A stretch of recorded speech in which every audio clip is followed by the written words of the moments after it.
You're tuned in to RBLR, the home of Tampa Bay's Reveler Sports. 4 seconds left. In front. Happy moment. The Tampa Bay Lightning have won the first Stanley Cup. And the Tampa Bay Lightning have won the Stanley Cup. Lightning strikes twice.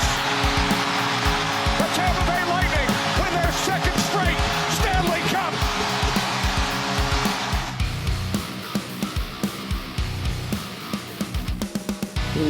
Welcome back to RBLR Lightning. As always, my name is Jake Ricker, and alongside me is my good friend and co-host, Matt Gandon. Matt, welcome back to the show. I'm super excited to be here with you and talk some more Lightning hockey. We are that much closer to hockey season. It's right there. It's almost like you can reach out and grab it. It's right there. We're so close. We actually had some hockey this past weekend that we will get to talking about here in just a couple of minutes. But Matt, how you doing today?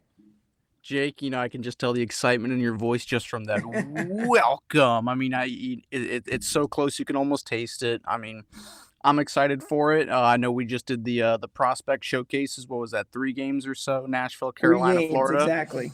So I'm glad you watched it. I unfortunately couldn't tune into any of them, but I'm excited, man. Again, it seems like I'm a broken record saying this every week. We're closer and closer and closer. I'm bored without it, but at least I got a little bit of football to hold me over and some great games at that. But I guess we'll just jump right into it. Yeah, absolutely. And you're right. It feels like we're saying it every week, but it is getting closer. And it feels, even though we were in the finals and we've had technically the shortest off season, it feels so long. And you're like, man, I'm just ready for hockey season. And these days leading up to it, I think get even longer as well, because it's so close, but it's right there. But we did have the prospect showcase. I did watch some of it. I didn't watch all of it. Michael, my partner over at the Bolt Report, watched the rest of it as well, because they did schedule it like at the most inconvenient times. All 3 games were at 1 o'clock, one of them being on Sunday. So it's like, oh, come on, man, I want to watch Sunday football. What are you doing to me over here? But we did get to see some of the prospects, and I wanted to talk about that a little bit. So if you just saw the headlines, the Lightning went 0-3 in the prospect showcase. So on the surface, and there were definitely some issues and definitely things to be concerned about. But there were some positives from it too. So Matt, I'll ask you this. I know you didn't watch it, but did you see any of the headlines? Did you have any reactions to the prospect showcase at all? So from what I saw and some, the few clips that I did manage to catch, it seemed to me like penalties were kind of the Achilles heel for at least 2 of the 3 games. It's not like they were being outplayed or just really skated into the ground, but it was just, kind of careless, unlucky penalties that really just couldn't let anybody get any kind of momentum, stay in the game at any real point. That was really all I got from it. And then, of course, the Michigan goal as well, but Yes. against us, still a great goal, but that was really all I kind of took away from it. Again, I'm sure you had a much keener eye and could kind of dissect it a little bit better than just what the headlines give us. Well, you're right. Penalties was a major issue, and this has kind of been a theme because I always love watching the prospect showcases because, one, hockey's finally back and I get to see the Lightning back in action. But I also love seeing the young guys, seeing what we have coming up in the pipeline. Kind of gives you that first idea. And I should have started with this, but the important thing to remember here is these are all young kids. I mean, I think the oldest guy there was maybe 23 because he was a late draft pick, and that was Felix Robert. We'll get to in a little bit here. But these guys are young. They're 19, 20-year-olds. So, keep that in mind. These kids are going to make mistakes. This isn't the regular Lightning who you're expecting to go 3-0. So, don't jump on these kids. They're young. They're going to learn and get better. And that's part of what this prospect showcase is seeing, who is ready maybe and who still needs some time in the AHL to learn and get better. But penalties were an issue. And this has been a recurring theme for the Lightning, and I feel like almost every prospect showcase. Actually, this kind of happens at the NHL level even. The Lightning are usually one of the top penalized teams in the league every single year. But they took a total of 17 penalties over the 3 games, which is a lot. I believe the breakdown, if I remember correctly, was like 7 penalties in the first one. I think it was 6 in the second one, and then 4 in the third one. So technically it got a little better at the end there, but 17 penalties, that's a lot, and that's an issue because that's going to kill your momentum. Yeah, I mean, that is rough. You'd hate for the Lightning's bad tendencies to run off on these young guys, these rookies, but yeah, we always are like, top 3 most penalized team in the league. So it's unfortunate that was their Achilles heel throughout the entire tournament. But I mean, aside from those penalties, were there any players that really stood out to you that really made an impact that you thought could maybe be almost ready to make the next step? The most NHL ready looking players out of that tournament. Is there anybody that really caught your eye like that? I don't know if there were any NHL ready players, but there are definitely a couple guys that did catch my eye. I know a lot of people might have, when you see that the Lightning lost all 3 games, and it was 5-1, 3-0, a lot of goals scored against. I did like the play of Hugo Alnefelt. I thought he was good, and a lot of the times, these teams scored on the power play, or Hugo was left out to dry a little bit, but he made a lot of really nice saves. He did help kill off a couple of penalties there, and I thought he was pretty solid. And he's a guy who's still very young and will probably be playing as the number 1 AHL guy. Obviously, we don't need him in the NHL right now. Brian Elliott is still going to be here for the backup role, but he is somebody that's definitely improving. He had his moments there where he looked pretty good. I do like what we saw from him. So don't be fooled by the goals against that he let in. There were a couple I'm sure he wanted back and some that he didn't like. He played in 2 of the 3 games, by the way. But I liked what I saw from him, and I'll be interested to see how he performs in training camp coming up here in the preseason as well, if he gets to play, which I'm assuming he will, but we'll get to that in a little bit. Jack Finley is the other guy that I did like. He's 6'6", 220 pounds. This guy is ginormous. And he was on that top line with Gabriel Fortier and Gage Goncalves. That first line had a lot of praise. They had a lot of good shifts. Jack Finley, I believe, is the only one that actually scored a goal out of those 3. And again, nobody was really great. Anytime you go 0-3, it's not perfect, obviously, but they did have a lot of good shifts in there. Finley specifically, he had a beautiful shot when he scored his goal. He kind of just took a quick little snapshot and ripped it past the goaltender. And, at 6'6", it's not hard to put a lot of power on your shot. So, and he's a great centerman, and I really liked his play. He worked really well with his line mates and had a couple of good shifts. Last player I want to go over here quickly is Felix Robert. So I mentioned he's actually 23 years old. He just signed a contract with the Lightning this offseason, but he got a lot of attention. And a lot of people were comparing him to Yanni Gourde, which is a high praise for people to give him that kind of comparison, because he is a gritty, in front of the net, not afraid to throw some punches and shove people around. But I really liked what we saw from him in the prospect showcase. He also had a goal as well. It was one of those, again, gritty goals. He was standing in front of the net. Puck was loose, jammed away at it, and put it in the back of the net. And at the time, it brought the Lightning within 1 goal. So, it was kind of a big goal to get the Lightning on the board and get them moving there. So a lot of people like what we saw from Felix Robert. We'll have to wait and see how he performs at the training camp, and then maybe into preseason if he's going to get a shot in preseason. And again, at 23 years old, your prime is cut a little less short, just because he's already getting closer to that kind of age. Some players are obviously, already, like Sergachev, who's 23 and it's already deep into his NHL career. But it's different for everybody. But my point being is he's a player we could maybe see a little bit quicker just because of his age. It doesn't guarantee it, but if all goes well, we'll see how things play out.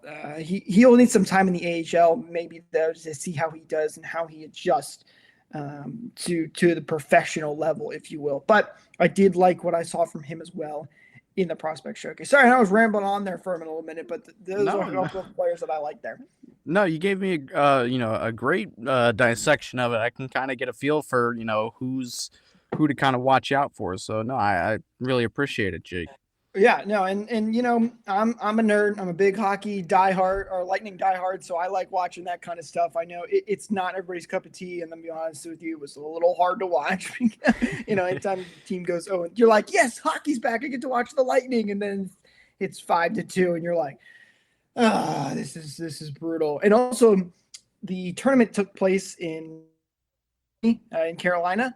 And so it was like Carolina's broadcasting crew, and like so it wasn't like you're listening to Dave and Brian, which we sorely miss those guys. I can't wait to hear them come back. I've missed them, and the Carolina crew, they were all right. It's preseason for them too, to be fair. It's preseason for all of us right now. But Carolina, if you're listening, please get your color analyst a pop filter, because that was a major problem during the broadcast.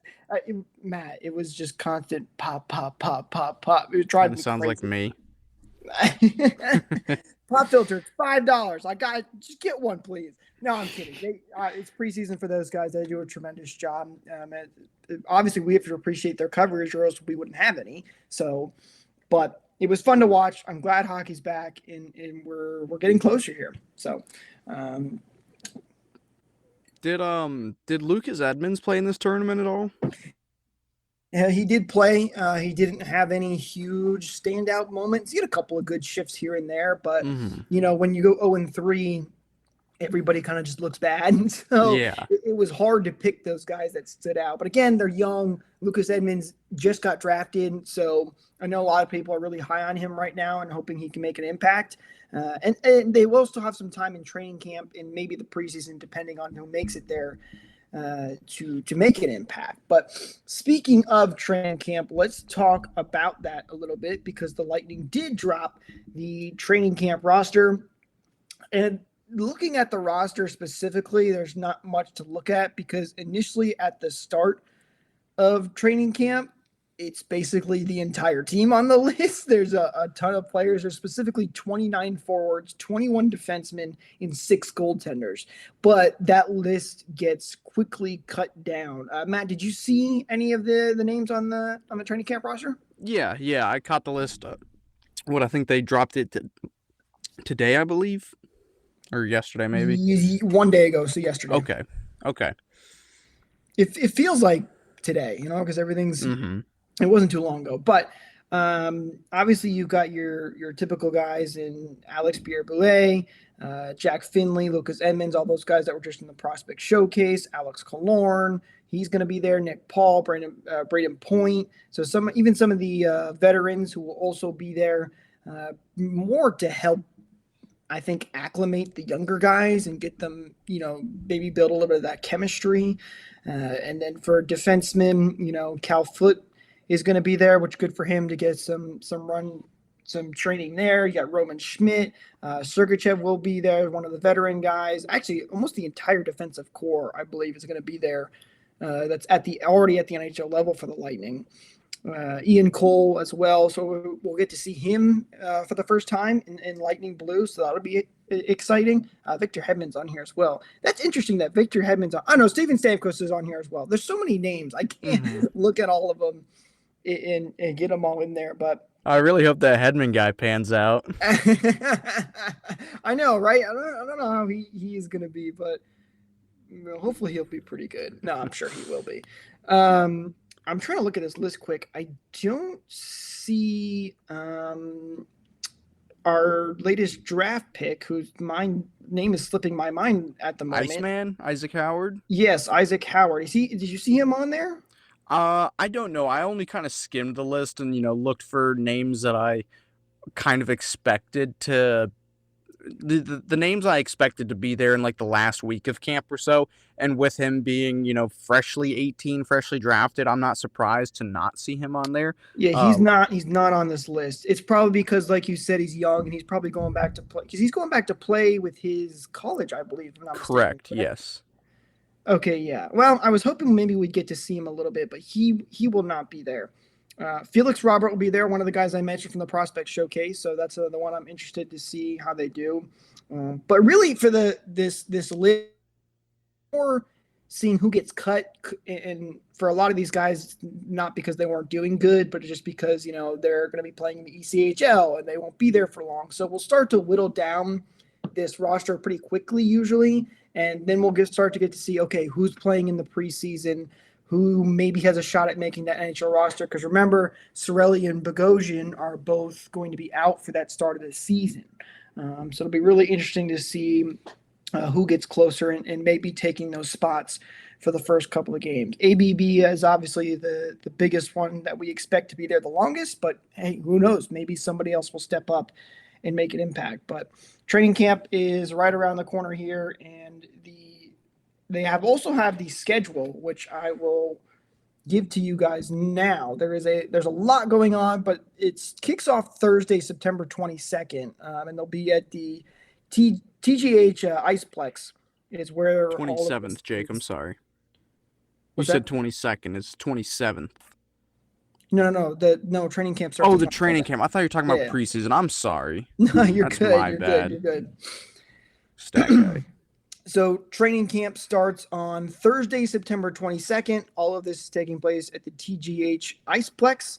And most of this is just practices and workouts. And the Lightning tweeted this out, so you can go and check out the schedule for yourselves. But this runs through the 22nd all the way through actually, it's a lot longer than I thought. Training camp goes all the way to October 10th. In preseason, the preseason games, the first one is on the 27th. So training camp technically runs through all of preseason as well, which actually I didn't realize, although a lot of that becomes just like one practice, and that's what training camp kind of becomes. Early on, it's practices for different groups, workouts, that kind of stuff. But once the preseason starts, it starts to lessen a little bit. So, but we've got dates for training camp, Matt. We are right there. Preseason is so close. I'm so excited. I cannot wait to be watching Lightning hockey again and seeing some of these new guys as well, and having the vets back on the ice there for some games here at Amalie Arena as well. So it's going to be super exciting. Are you going to try to go to any of the games for preseason this year? I'm definitely going to go to at least one preseason game. I'm not entirely sure which one just yet, but I've got a streak of preseason games I've gone to. So I definitely don't want to miss out on that, especially now that I'm a little bit more like in tune with all the prospects. There's people that I really want to see instead of like, oh, go to a Lightning game for cheap. I've actually got like tasks and things that I want to see there this time. So I'm definitely going to try to make it out to at least one. Yeah, I've been to a couple as well myself. I went to one at home on the 29th last time for my birthday, so that was fun. And they are playing on my birthday as well, so they better win that game. That's all I'm saying. But bring a sign that says "Do it for Jake." There you go. Well, I've been going to a lot of preseason games before for that because, my parents always ask me, like, what do you want to do for your birthday? I'm like, I want to go to a Lightning preseason game. Most people be like, preseason? Nah, yeah, preseason game. They're a lot of fun to go to, although the last one I went to, the Lightning got killed in. So I don't know. I might not be good luck. We'll have to see. But the schedule, that's right. I forgot. The schedule is really weird for the preseason. They're playing like 4 games in a row. And then they have like 5 days off and play 2 more against Florida, and then the season starts. So that is really weird. It's a really weird, because they're starting the season against New York. So they play the 27th, the 28th, the 29th, and the 30th all in a row, one being away, 2 home, and then 1 more away. Then they have, 5 days off, and then they play Florida, day off, and play Florida again, then 2 days and regular season starts. Which, why you wouldn't spread that out, I don't know. I guess something with scheduling. I know there's I think there's one game that's not at Amalie or the typical away team, because sometimes they'll play one like at the Amway Center. I can't remember if they're doing that this year. I'd have to pull up that schedule again. I'm looking. I don't see it, but Yeah, because typically they play the Panthers at Amway Center. But no, actually, it looks like they are all in the normal locations. But it's a weird schedule, nonetheless. But At least for the home games, I think they're at Amalie or at FLA Live. But I think at least one game away. I think it's in Carolina. I believe it's going to be at not PNC Arena, but at a different arena for the Hurricanes. I know it's not really that important at all, but I think I saw something about that. So FLA Live Arena is where they're playing Florida, which is because what's their arena called? That is it used to be the BB&T Center, but they changed the name like last year. When did they change that? FLA Live. I think it was last year. Yeah, it was weird. It just kind of like everything there, nobody knew about it. So, Right. yeah, all of a sudden, it was a shocker to me. The Lightning have had their fair share of interesting arena names, but FLA Live, that's an interesting venue name. It's better than Crypto.com Arena, I'll tell you that. That is true. I miss the Tampa Bay Times Forum. I think that was my favorite. No, I miss the Ice Palace. Bring back the Ice Palace. Was a great name. Or the Thunderdome. The Thunderdome as well. That was a great one. I mean, so what? We got to go through this now that we're talking about it. We had the what was the Expo Hall. Expo Hall. We opened at Expo Hall. Then it was the Thunderdome where they played at what's now known as Tropicana, and then it was the Ice Palace. Then it was the St. Pete Times Forum. Then it was the Tampa Bay Times Forum, and then it was Amalie Arena. Am I missing any? I think that was all of them, correct? I think that's it. Anything before St. Pete Times is something might get lost in the shuffle with me because that's a little bit before me, but I think you nailed them all. I'm going to hit you a quick piece of trivia real quick, Jake. Do you know Absolutely. The one, and it's not Lightning trivia, but it's league trivia, the one NHL arena that does not have a name sponsor? Should be pretty obvious. You think it would be, but okay. So the one until you're under the microscope, yeah, that doesn't have a name. Was it FLA Live? I don't know what that would be. No, it's a very famous arena, nationwide and worldwide, really. It's not Madison Square Garden, is it? It is. That's okay. I was like, wait a minute, famous. It's Madison Square Garden. Yeah. Okay. What is FLA Live? Now I'm really curious about FLA Live. The Panthers got me interested. With this, I guess that means it worked, right? They got the name. They got to be talking about the team. Honestly, yeah, everybody knows what BB&T was, so now they're going to have you looking up what's FLA Live. So yeah. Hey, you know what's funny? Speaking of arena names, Amalie Arena, they have their commercial that'll play occasionally, the Amalie Motor Oil commercial. My sister, who has heard that commercial thousands of times, obviously because we watch all the games, she can recite that commercial to a T, and it is hilarious. I just think it's funny that I'm kind of a I'm a amateur car guy, boat guy, just things that burn gas and use oil. Right. I hardly ever see any Amalie products ever anywhere. I'm not sure if it's ultra mega industrial or very super niche, whatever. But I never maybe they sell gas use directly to gas stations or something, and then it goes. It could be actually, but listen to us. We're on the Lightning podcast, and we're talking about gas. Oh boy, see what we do when we're in hockey off season. We need hockey back, guys. We're sitting here talking about a gas company. That's funny though. But moving on, I do want to talk about some NHL related news because I think it kind of ties back into the Lightning. Oh, by the way, I know we keep bringing it up on every episode, but we did get some New Jersey ads that came out. Lightning still have not released their own, but Toronto came out with a jersey ad, and I think that one's interesting because it might be kind of a preview for the Lightning because, as everybody will love to point out, the Lightning have very similar jerseys to the Maple Leafs because they're both blue and white and just kind of a very modern, simple design. But they did. I will give them credit.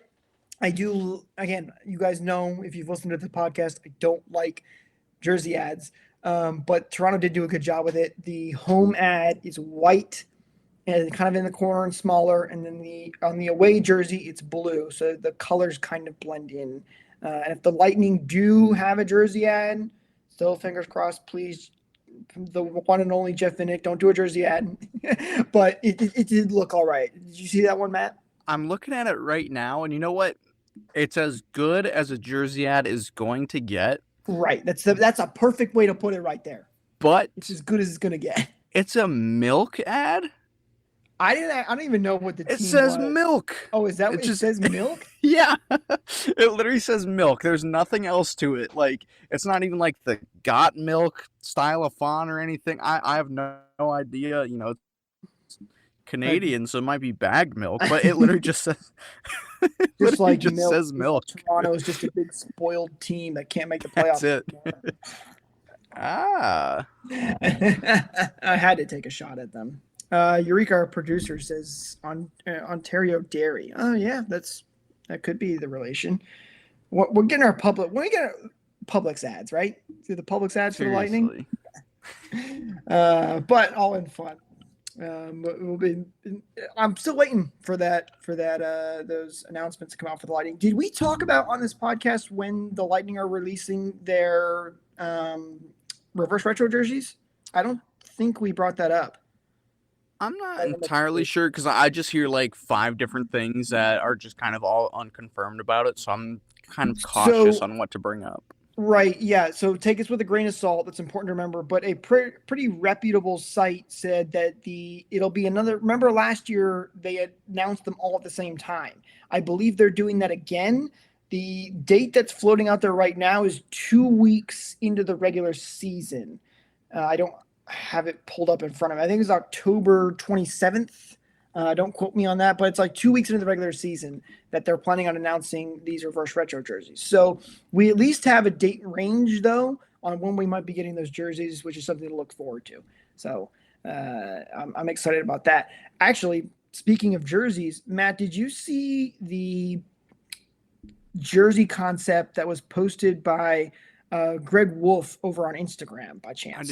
I did not. I'll go check it out if you want to just take the lead real quick. Go jump on his Instagram and check it out real quick. If you guys haven't seen it or listening to this podcast, I highly recommend you go do. It's an interesting concept, and I wanted to bring it up. It is how do I describe it? It's got a white sleeve, and then the base color of the jersey blue, kind of a raised blue, if you will. I kind of like it. Oh, and then there's like in between the white and the light blue, there's like a dark blue lightning bolt stripe as well. And then the logo also kind of has this like 3D look where it's got like a little shadow under it. I'm not crazy about that part. That was the one thing I would have taken away from the jersey. But I'm going to be honest with you, Matt. I kind of like the baby blue. Like I could see it kind of working as an alternate jersey. I dig it, but at the same time, it looks a little bit too much like the Tar Heels, in my opinion. Like Carolina blue to me. See, but I've got no issue with that. I'm just saying it could be a little confusing, but overall, I dig that. I really enjoy that. Yeah, it's nice. Somebody said exactly what you said in one of the comments. And Greg Wolf responded and said, "No, that's Ray's baseball blue." Okay. But honestly, it's kind of cool. I kind of like it. It's a little light for the Lightning. Like maybe if it was a darker blue, it could be a little bit better. And I don't love the kind of like 3D look to the logo. I think it was just a regular, white Lightning logo would look a little bit better. But that's just me. But it's a cool concept, and I love seeing what people come up with this kind of stuff. It's really cool for people to get unique and come up with these kind of designs. So I wish the NHL was a little bit more like the NBA, where you've got like 6 different jerseys, that you wear each year instead of like at best 3 or like, Well, if you think about it, they've kind of done that, right? Because it used to be way. Then they started adding the alternates. You had 3, and now especially you have the home, aways, alternates, and then at least like a reverse retro. If your team's playing in a stadium series, they might try to wear that a couple of times. So it's definitely starting to become that way. I'm all for it, man. I mean, it's only extra money for the teams and for the league, which is also why I'm like super confused why they're being so, I don't know, like hesitant and like want to release these reverse retro jerseys super sparingly, because it's like, every single one of these jerseys sold out. It was just a matter of how fast. Like I know the Lightning line, they sold like hotcakes, and every single one of the jerseys sold out. I don't know why they're waiting until November to do it, and then they're only going to release some for a limited time or maybe a second drop. Like, no, if people are buying them, keep selling them. I My don't. only guess to that is supply chain issues, just because that's been a common theme with, ever since COVID, people have had to deal with supply chain stuff. That's my only guess to the That's fair reason enough. why. Mhm. I don't know, obviously. I'm not working in that department, but that's my guess. But you're absolutely right. People love these kind of jerseys, and I remember people begging the Lightning to wear the reverse four because they only wore it 3 times. And then we talked about this before too. I was glad they wore their Stadium Series jerseys more than once because people love them as well. So it's a cool concept, though. Go check it out on Instagram.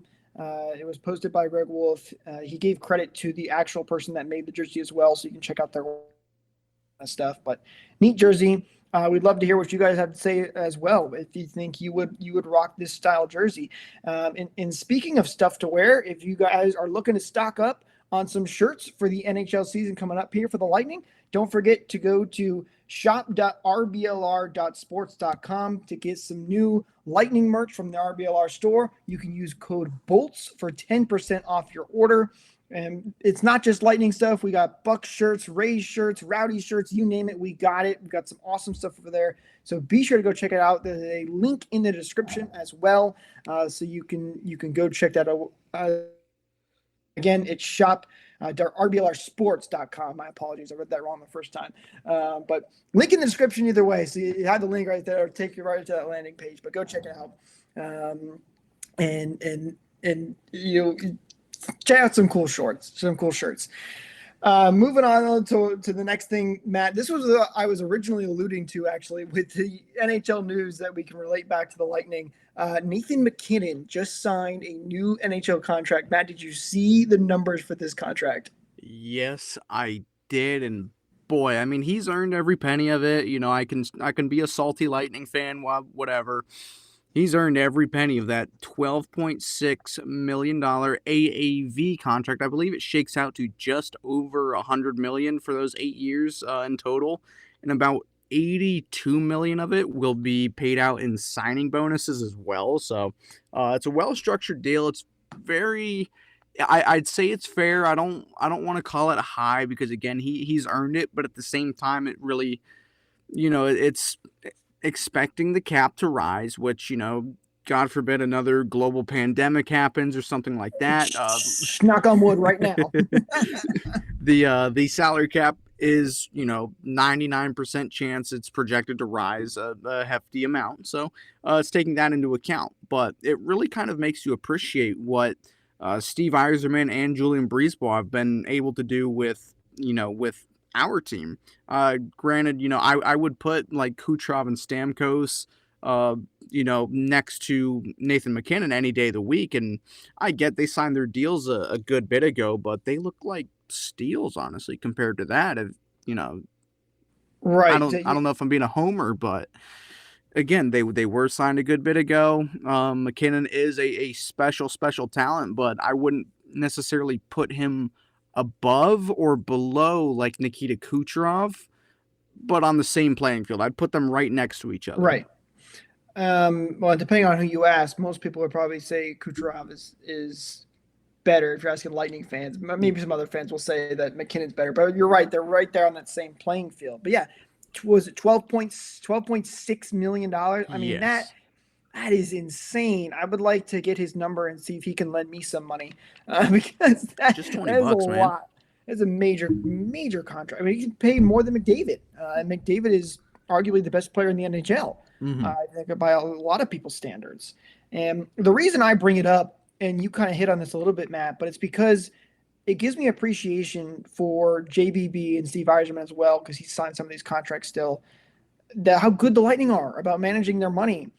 And I know there's the hometown discount thing and no state tax and all that kind of stuff, but the Lightning also love to get their deals done early. Like this Colorado deal, McKinnon could have, actually, was he a free agent, if I remember correctly? No, he was not. He had 1 year This left. This one's early. But still, the Lightning always, 90% of the time, make sure they sign their guys before free agency comes up. Because imagine if McKinnon hit the open market, he might have gotten even more. So the Lightning are so good at making sure they sign their guys early and keeping those cap hit downs. We talked about the Sergachev contract, like Victor Hedman, even though that contract was signed a while ago, he is like, it should be illegal how underpaid he is because he's always up for the Norris. He's just considered one of the best defenders in the NHL. And he's making $7 million.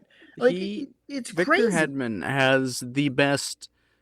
He's tied with like Leon Draisaitl for having like the best contract in the league, but I'll put him for the best contract for a defenseman. $7 million, and I get it. I think he's got 2 years left, which scares me. But at the same time, like, it's Hedman, he'll stay. We can give him a raise anyway. He's worth every penny we give him. So not one guy in the Lightning is making over $10 million. That is so impressive to me. And like tidy.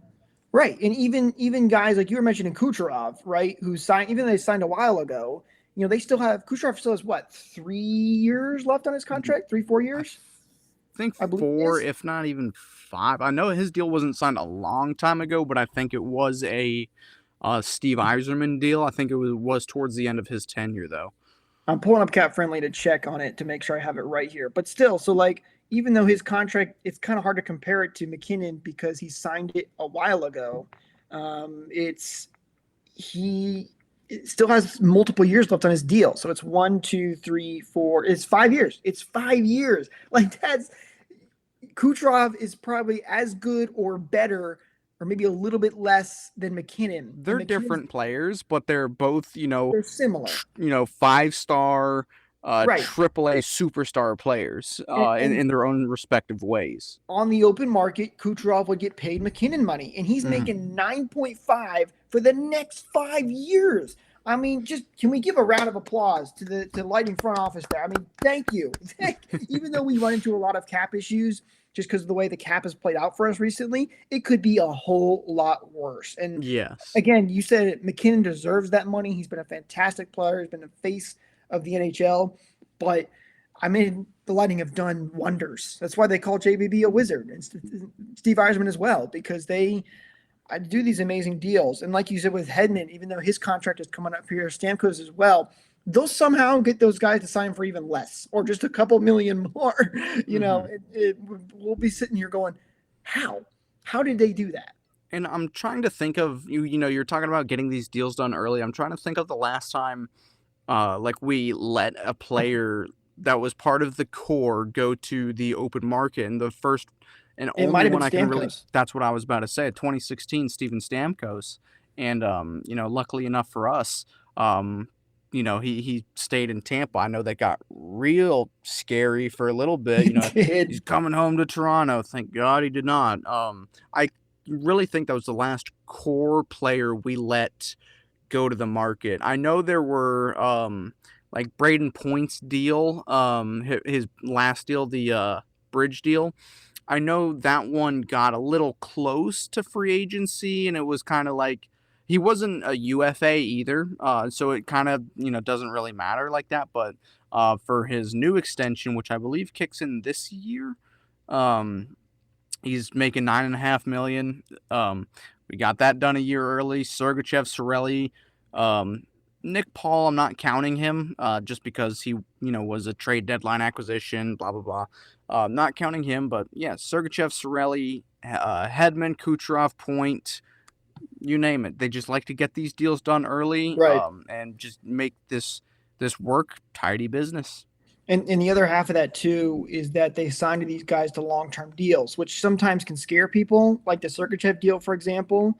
People are worried that could be too high because it's such a long contract.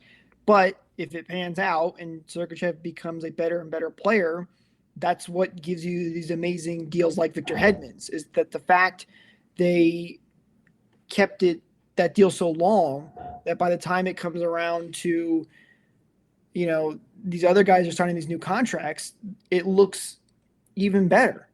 I'm looking at the messages from Eureka, who's sending us some things. He said it keeps the cap percentage per player low. Yes, exactly. None of them are like 10%, which keeps it even and helps you build these bigger teams. That's how the Lightning have been able to keep it like that. And again, even still, cap issues, we've had to lose some great players due to the cap, and the cap will be going up as well.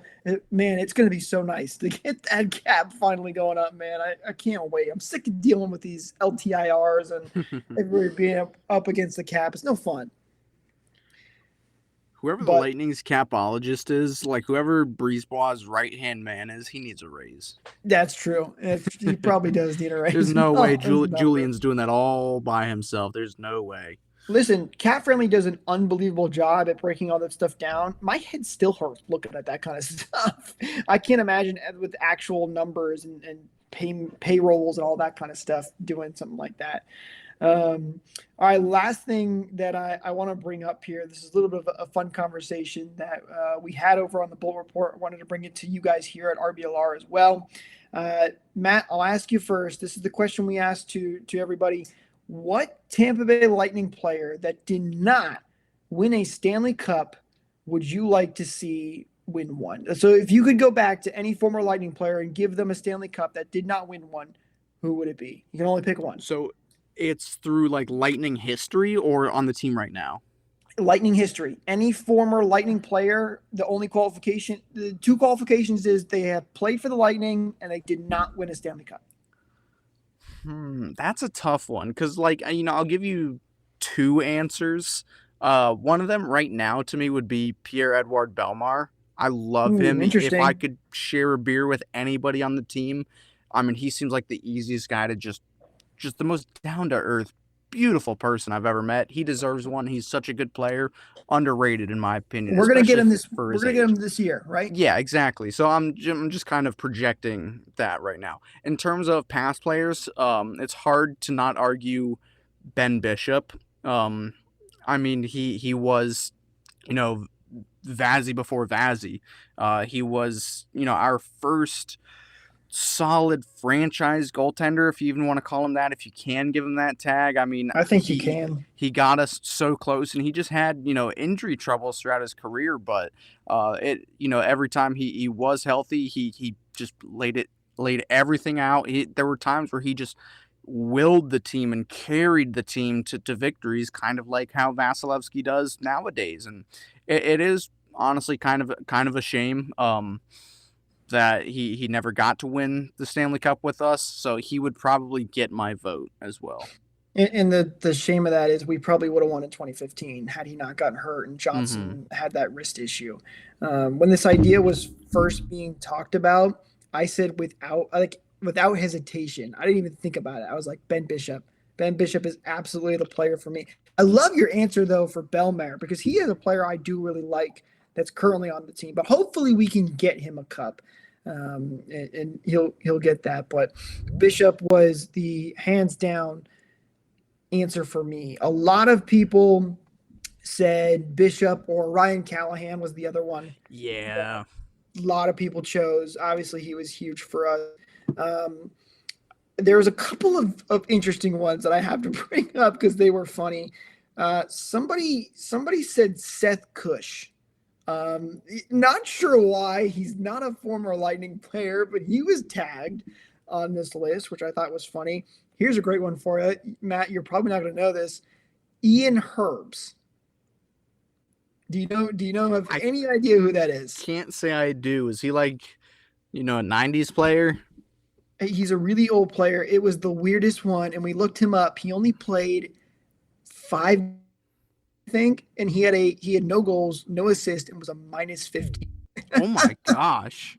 Yeah, he did not have a good stint with the Lightning, but one of our people on our tweet said they wanted him to win a Stanley Cup. You know what? Brent Gretzky. There were a couple of Brent Gretzkys on there, yes, which I thought was funny. Jason Garrison was another one a couple people mentioned, which I thought was a good pick as well. Yeah. So there were some cool responses as JT well, Miller, he's up there. That's a good one. It for some reason it's still kind of like I've got this like conflict within myself. It's like, man, we really traded JT Miller for a first round pick, and then we won the cup afterwards, but that first round pick ended up being Blake Coleman, Right. We traded to the Devils, so it was like, oh, it was worth it. And the all said and done, I think I like Blake Coleman a lot more than JT Miller, even though I think JT Miller is a better player. I think Blake Coleman just fit much better on the Lightning, but it's just. Well, remember too, JT Miller's he kind of fell off for a little bit there in Vancouver, but he's kind of rejuvenated his career in the last year and has been really good. But majority of the picks were Callahan and Bishop. Those were the two majority, which obviously makes sense. Those were the two guys that I think Lightning fans absolutely loved, and unfortunately never got to win a cup with us. And it would have been really cool to see them win. But there'll probably be players though in the Lightning Hall of Fame. Did you get any Nemesnikov players or votes? Sorry. Ooh, Nemesnikov. That's I don't know. I don't think there were any. There might have been one that I might have missed. We got like over 76 responses, which was awesome. But I couldn't go through all of them, but I don't remember Nemesnikov ones. There was Bishop, Callahan, a couple Anton Strawmans, Jason Garrison, the Brent Gretzkys, which was hilarious. A couple weird, funny ones, but Bishop and Callahan were definitely I almost wish we would have done a poll as well, just to see if Bishop or Callahan would have won that. I think Bishop would have, because I think he was the majority. Probably. Quick little tangent here. I think one of the funniest stat lines or just stats in NHL history is that the Gretzky brothers are have the most points combined between two brothers, with Wayne Gretzky at 2,000 something points and Brent at 4 points. I think that's one of the funniest things on earth to me. It is fun. You imagine, he probably hated it having that huge, Gretzky, this might be the next great player. And he's like, I got to live up to this crap. And then the Lightning drafted him and it just didn't work out, man. He made it to the NHL though. So, that's an accomplishment there. He didn't have a couple of points, as you mentioned, but yeah, that is funny. He's on that list, but it's really he has more points than 99% of people listening to this podcast. So that's true. If not 100, yeah. He's got more points than me. That's all I know. You know what's funny too about that? That just shows how unbelievable Wayne Gretzky was. He has so many points that he can still be on that list, and it's just him. His brother only contributed 4 points. That's how many points Wayne Gretzky has. I mean, one of my favorite stat lines from Gretzky ever is you could take away all 894 of his goals and he would still lead the league in points with just his assists. Yeah, that one's I know crazy too. It was a different era back then, but man, what I wouldn't give to watch Gretzky play. He is. I know there's the whole argument of, well, it's different eras and Gretzky can maybe be able to have that many goals if he played back then, but still, he is truly one of the greatest hockey players. He is the greatest hockey player of all time, and it's up there in the GOAT conversation for all of just in sports in general. I'll die on the hill saying that he was the, in his respective sport, probably the most dominant athlete. I might be a little bit biased, but I mean, because again, I'm just a hockey guy through and through, but did somebody dominate their respective sport quite like Gretzky? I've heard the argument for Tiger Woods and Serena Williams. I know Bo Jackson, he's just, Tom Brady, Tom Brady's the GOAT, I think most people say in football, honestly. Or he's at least in football, yes, but I still don't think he's quite Gretzky-esque level. It's pretty much no debate with Gretzky, and people will still throw out so-and-so was better than Brady, whatever. So Gretzky's almost unanimously, though, the guy. And you could throw out the Lemieux argument as well, but just they don't match up career-wise, just because Lemieux's career was super cut short. So, yeah, hope that's the guy I would go back and watch for sure. He was an unbelievable player for the NHL. But Matt, anything else to add before we wrap things up here? One last thing about the Gretzky thing as well. There are no NHL players as of today who have played with Wayne Gretzky. Zdeno Chara retired today, along with PK Subban officially retired. And Keith Yandel as well. And Keith Yandel. So technically the only player who had played with Wayne Gretzky or played against him is Joe Thornton, and it kind of looks like he's not getting a contract for this year. That's right, because he has a PTO with the Sharks, I believe, right? Does he? I thought he was just skating with them. That's right. That's what it was. I'm not too sure, but Chara was the last person to be on the. Wow. He was on the ice for Gretzky's last goal, which is kind of nuts. So. I didn't know that. Great trivia from you there, Matt. That's really interesting. Wow. Yeah.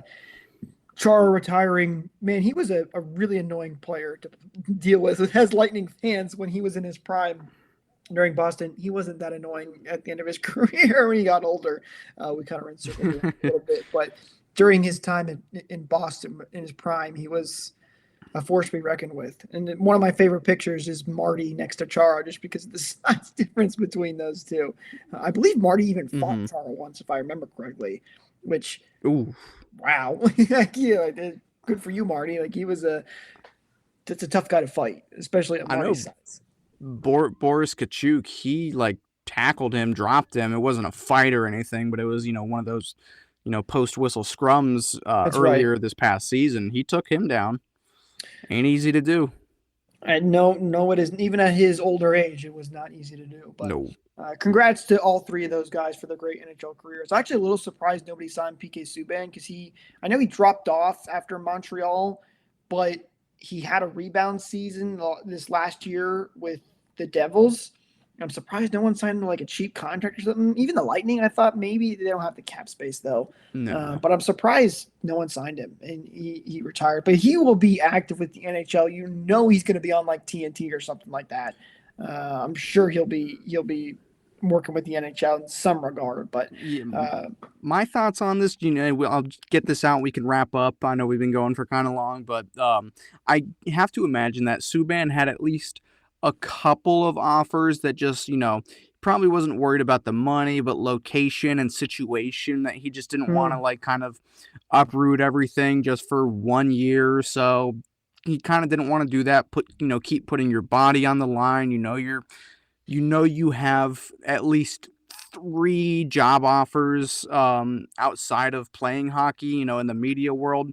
Why risk it? Why risk an injury that will affect the rest of your life for it? Right. Makes sense. I can kind of understand. So I can't imagine that nobody threw an offer his way, but there was just nothing that really stuck out to him. Nothing that really made him say, okay, I'll play another year. So respect to him. That's a good point. Absolutely.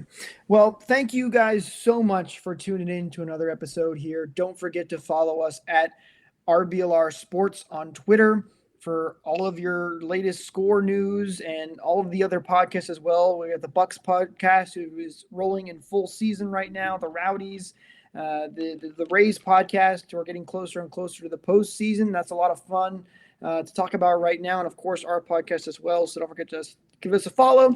And wherever you're listening, whether it's YouTube, Spotify, Apple Podcasts, whatever it is, if you hit that subscribe button, give us that 5-star rating, that follow button, whatever it is.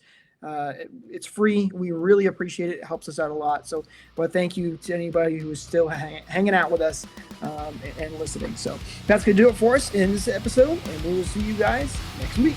Go Bolts. Thank you for tuning into this presentation by RBLR Sports. On your way out of the stadium, please remember to like and subscribe.